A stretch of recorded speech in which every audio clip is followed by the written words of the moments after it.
Abu Kumala yang meninggal di Medan, muridnya salah satu murid tertua yang dulu generasi pertama, santri pertama termasuk santri awal daripada Allah Yarham Abuya Mudawali. Salah sidro anak murid Abuya yang dilakab dengan At-Tauhidi, ahli dengan ilmu akidah, itulah Abu Kumala, Abu Syihabuddin. Selanjutnya yang satu generasi dengan beliau, Abun di Samalanga ataupun Abun Azid. Beliau ini langsung Abuya sendiri memberi gelar dengan lakab Al-Mantiki, yakni yang menguasai secara mendalam ilmu falsafat. Artinya falsafat yang benar.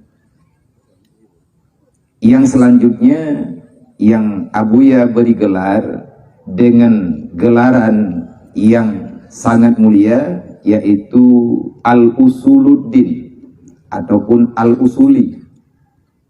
Abuya tujukan untuk Allah Yarham Abun di Tanah Merah.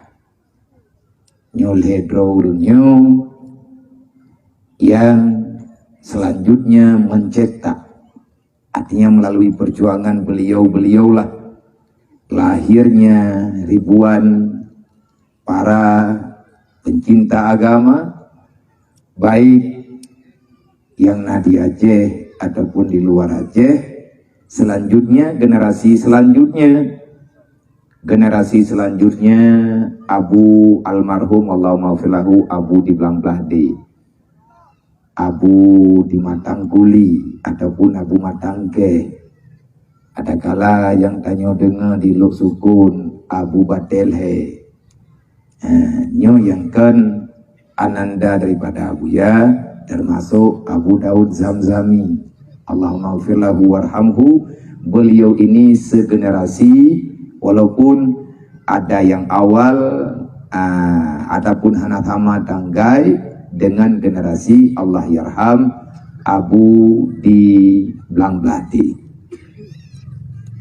Nyan hanati ananda Abuya sendiri, yaitu Abuya Doktor beserta saudara-saudaranya yang terus menerus berjuang membicarakan ilmu, karena disitulah awal mula penampakan pembenaran kita ini cinta terhadap Allah, kita ini cinta terhadap baginda Muhammad sallallahu alaihi wasallam.